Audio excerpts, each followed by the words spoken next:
Ketua Umum PSSI, Erick Thohir, bersama pelatih timnas Indonesia, Shin Tae-yong, terus menunjukkan komitmennya untuk membawa sepak bola Indonesia ke tingkat yang lebih tinggi. Sejak dilantik, Erick telah merancang berbagai strategi untuk pengembangan sepak bola nasional secara menyeluruh. Langkah pertama yang diambil Erick Thohir sebagai Ketua Umum PSSI adalah menjalin komunikasi erat dengan Shin Tae-yong. Mereka berdiskusi mengenai tantangan yang dihadapi dan prioritas yang harus segera dibenahi. Hal pertama yang saya lakukan adalah berdiskusi dengan pelatih Shin untuk menyusun program yang bisa mengembangkan sepak bola Indonesia, ujar Erick Thohir. Erick menekankan bahwa pengembangan sepak bola tidak hanya bergantung pada pelatih, tetapi juga membutuhkan dukungan dari pembinaan pemain muda, infrastruktur, dan program kompetisi internasional.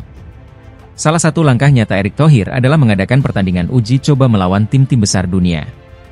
Contoh nyata adalah pertandingan persahabatan antara timnas Indonesia melawan Argentina, juara Piala Dunia 2022. Pertandingan ini menghadirkan pemain bintang dunia seperti Lionel Messi dan menjadi ajang pembelajaran bagi pemain Indonesia.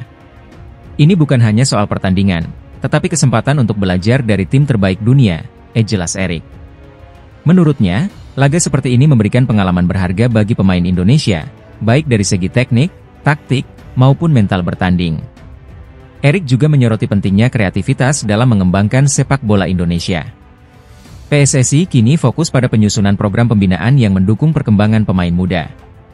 Kami terus berdiskusi dan menyusun program yang efisien untuk menggali potensi pemain muda Indonesia, tambah Erick.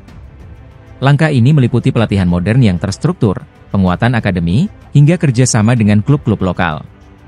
Dengan sistem ini, para pemain muda diharapkan dapat berkembang lebih maksimal dan bersaing di level internasional. Kedepan, Erick Thohir berencana mengundang lebih banyak tim besar untuk bertanding dengan timnas Indonesia. Salah satu rencananya adalah kembali mengundang Argentina, yang saat ini menduduki peringkat pertama FIFA.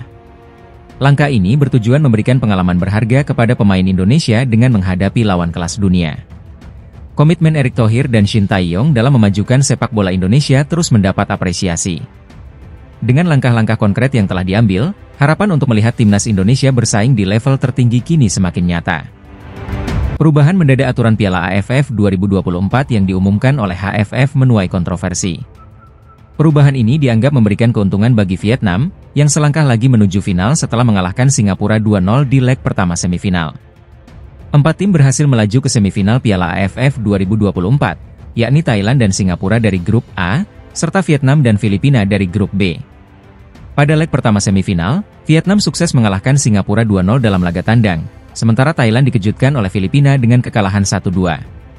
Di sisi lain, timnas Indonesia gagal melangkah ke semifinal usai hanya meraih 4 poin di fase grup, finish di peringkat ketiga grup B. Kegagalan ini memperpanjang penantian Indonesia untuk kembali berjaya di turnamen sepak bola terbesar ASEAN. Di tengah perjalanan turnamen, AFF memutuskan untuk menghapus aturan gol tandang yang telah berlaku sejak 2010. Aturan ini sebelumnya menjadi penentu saat dua tim mencetak jumlah gol yang sama dalam laga kandang dan tandang. Menurut media Vietnam, Lao Dong, perubahan ini mengikuti kebijakan FIFA dan UEFA yang sudah lebih dahulu menghapus aturan gol tandang. Kini, jika skor agregat imbang setelah 2 leg, pertandingan akan dilanjutkan ke perpanjangan waktu atau adu penalti, tanpa mempertimbangkan keunggulan gol tandang.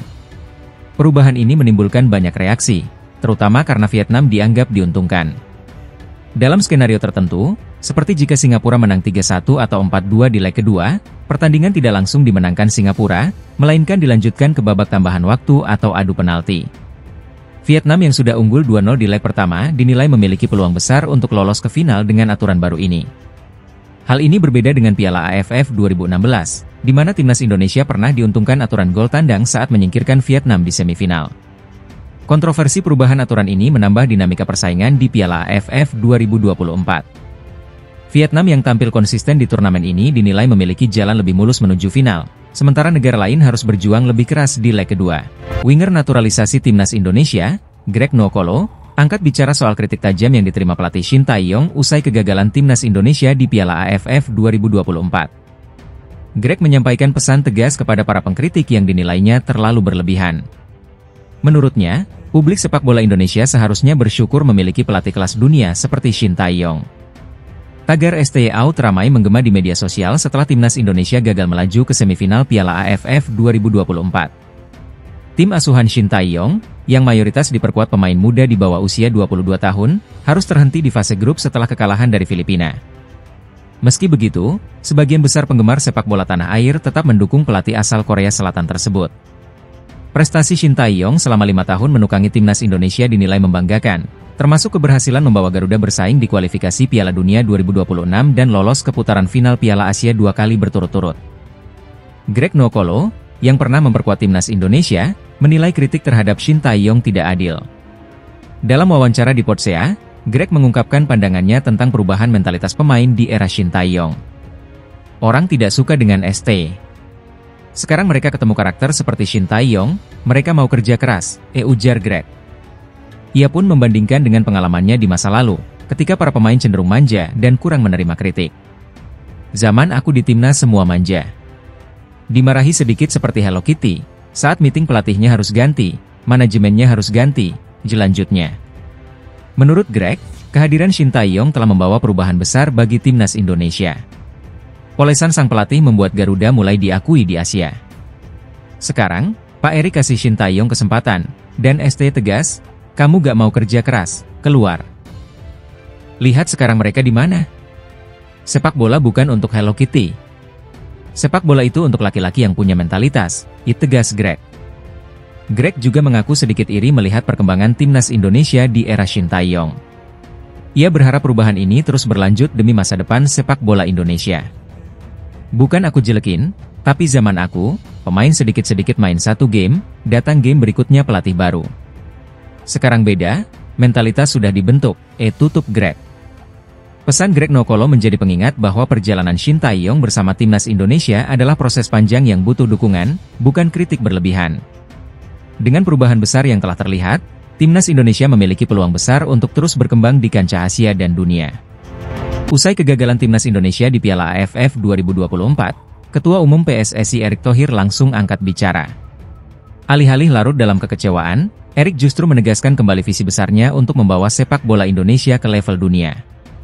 Tidak hanya menargetkan lolos ke Piala Dunia, ia juga bermimpi melihat tim Garuda tampil di ajang Olimpiade. Erick menyebut bahwa kegagalan di Piala AFF bukanlah akhir dari segalanya, melainkan bagian dari proses panjang untuk membangun sepak bola Indonesia. Menurutnya, visi besar inilah yang menjadi daya tarik bagi para pemain diaspora untuk bergabung memperkuat timnas. Mereka ingin kembali ke akar mereka, karena ini adalah hal yang sentimental bagi mama, papa, nenek, dan kakek, ia ungkap Erick saat menjelaskan alasan banyak pemain keturunan memilih membela merah putih. Dukungan dari para diaspora ini lahir karena mereka percaya pada program dan mimpi besar yang dicanangkan PSSI. Kami ingin lolos ke Piala Dunia. Kami ingin lolos ke Olimpiade. Inilah sebabnya semua pemain yang bermain di Eropa percaya pada program ini, ditambahnya. Erick juga menekankan bahwa program ini bukan sekadar proyek jangka pendek, tetapi merupakan bagian dari strategi besar untuk mengangkat posisi Indonesia di pentas internasional. Ia percaya, dengan populasi yang besar dan antusiasme masyarakat terhadap sepak bola, Indonesia memiliki potensi untuk menjadi kekuatan besar di Asia. Target kami adalah berada di 9 besar Asia dan 50 besar dunia pada 2045, ujar Erick. Ia menyebut target ini sejalan dengan proyeksi ekonomi Indonesia yang semakin kuat di masa depan. Namun, Erick juga mengingatkan bahwa ambisi besar ini membutuhkan kerjasama dari semua pihak. Dukungan pemerintah sangat penting, sektor swasta juga sama pentingnya, dan tentu federasi, tegasnya. Menurut Erick, Indonesia saat ini dilihat sebagai raksasa yang sedang tidur di dalam dunia sepak bola. Untuk itu, PSSI telah menciptakan berbagai program guna menghidupkan potensi besar tersebut. Program-program ini tidak hanya melibatkan pengembangan pemain muda di dalam negeri, tetapi juga kolaborasi dengan pemain diaspora yang memiliki pengalaman bermain di liga-liga top Eropa. Dengan langkah-langkah ini, Erick optimistis mimpi besar sepak bola Indonesia bisa terwujud. Jika semua elemen bersatu, bukan hal mustahil tim Garuda akan mengukir prestasi di kancah internasional, termasuk di Piala Dunia dan Olimpiade. Meski Piala AFF 2024 menjadi cerita pahit, visi besar Erick Thohir memberikan harapan baru bagi sepak bola Indonesia. Dengan kerja keras dan kolaborasi semua pihak, mimpi besar membawa Garuda terbang tinggi di pentas dunia semakin mendekati kenyataan. Pelatih timnas Indonesia, Shin Tae-yong,